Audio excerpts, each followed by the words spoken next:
I'm Dr. Maury, and this is the Uncivilized Vitality, Uncivilized Tech, the tool categories that we use that you find in your student handbook. So today we're going to talk about the cordage and what makes up our particular cordage kit. There's going to be a lot of other videos with the knots and the uses of the cords and different things, but I just wanted to go over what consists, what our Uncivilized cordage kit consists of.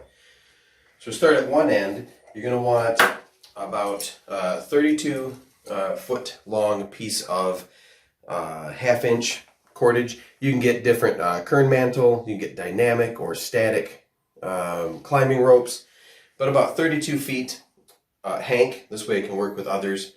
About a half an inch, and then one quality climbing rated locking gate carabiner to go with that. So your rope, that would go with you if you're on your own. Lots of uses for rope out in the woods, heavy duty rope, hauling, climbing, safety issues. And this would be what we would call a second line item. So if there's a few of us going camping, we'd only need one hank of rope or heavy duty rope per little group of three.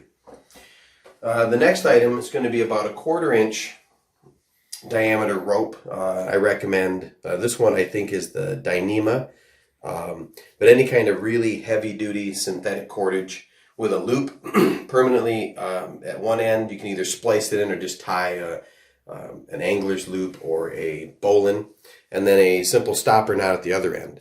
This we call our buddy cord, and this would go in the pocket of your pants or in your day packs. You always have this with you. Everybody's got a buddy cord. We can use these like the old style commando ropes from Boy Scouts and hook them together from stopper knot to eye with a quick sheet bend or even an improvised toggle. And we can use these for ridge lines or bear bagging our food or hauling wood, or just to have a piece of rope with us at all times. And then the rest of your cordage kit, it's good to have a dedicated ridge line. I've got this is about 30 feet of paracord set up with a loop at the end. We got that in the infinity coil. And I've got it preset with 4 prusik loops pre-tied. You see this a lot on YouTube. Corporal's Corner, Dave Canterbury, Coal Cracker, Bushcraft, they all kind of advocate using these preset ridge lines. With a stake or a toggle, I can get this around the tree and zip this up, and I've got a shelter ridge line or for my hammock or different things real quick, in under a minute. So I have that kind of preset. We don't really use that paracord hank for anything other than shelter, but it's good to have it in the bag. Now these, I carry one of these every day in my pocket. It's just my little toggle cord. So I've made up some high-vis, reflective, half a dozen or so of these toggle cords. And it's just got a simple toggle on one end. That's just a little oak dowel with an 1/8 inch hole drilled, little stopper knot on one end. And then the coil, coiled up. It's about 6 feet, about an arm's length pull. And then I've fastened a loop in one end. I think I've got an angler's loop in this one. Not a big deal. It could be a bowline, could be a splice. Paracord is simple. And then a toggle in the other end. I can always remove the loop, drop the toggle off if I need to use this paracord for something else. But there are hundreds of uses for this toggle cord, we call it. I use them mainly. I have half a dozen here, and I'll use them in my shelter setups or as a quick sling around my shoulder to carry a water bottle. You can use these to cinch down things on your pack, your bedrolls and such. We'll go into that in a different video to show you how to use the toggle cord, all its hundreds of uses. But pre-made with a toggle, it makes my shelter setup really fast, and I keep a half a dozen or so of those in my kit. So my paracord, I don't use, I don't cut that up or reuse it for other purposes. I can join these together. If I needed a little bit of a longer toggle line, I can slide the toggle through the eye of the next one in line and just extend it that way.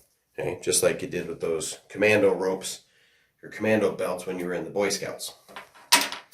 Now we get down to consumable line, stuff I'm going to use that's a little smaller than paracord.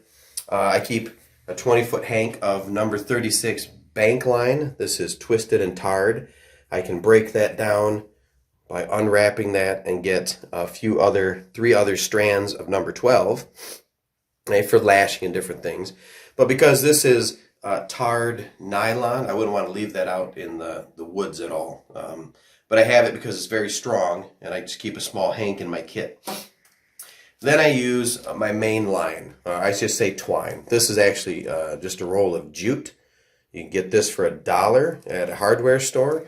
You can use sisal rope. You can use hemp rope. The thing about using this out in the woods is it is biodegradable if some of it gets left behind. If you use enough of it, you can make very strong lashings with it. It's a natural fiber, so I don't have to worry about leaving for instance, some tarred nylon twine on the tree branch, because I did police camp up there. Well, and it's very cheap, so I can use this over and over in some of my woodland structures. The other ones are kind of preset. I could use those in a disposable manner, but I typically don't. And this would make up your official Uncivilized Cordage kit. So you have your consumable twine and a little bit of a heavier twine. You have about a half dozen of these toggle cords or 6-foot hanks of paracord. Just kind of you can improvise the toggles in the woods. I just like to have them kind of pre-made. A dedicated ridge line pre-set up with prusik loops, because this helps when most of our shelter configurations we can get set up. And then for heavier tasks, I keep our buddy cord. This is in my pocket or on my person. We can use this for a lot of things, from self-rescue to improvised shelters to making litters and kits to carry people out for first aid. And then depending on the group that's going, every 3 of us a little pod. We say sometimes 3 to 5 of us, we would take at least 1 hank of our heavy rope. So this would be a 1/2 inch or more. And that would be our complete Uncivilized Cordage kit. And then there's some other items at work, but go ahead and set yourself up a kit. And then don't forget to like and subscribe to the channel, and then check out the other videos with the other tools.